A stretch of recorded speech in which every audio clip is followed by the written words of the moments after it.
May it be the holiday season or not, you can now get to enjoy these holiday cherry squares all year round with the help of our quick and easy recipe.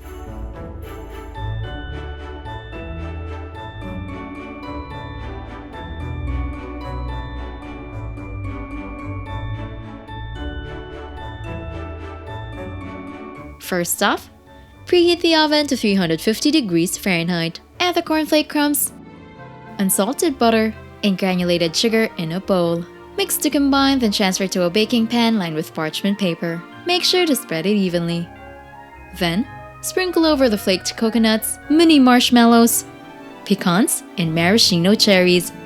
Pour over the condensed milk, then bake it in the oven for 25 minutes. Once baked, cut it into squares and enjoy. Don't forget to hit like, subscribe, and turn on that notification bell to catch more easy and tasty dishes to try at home.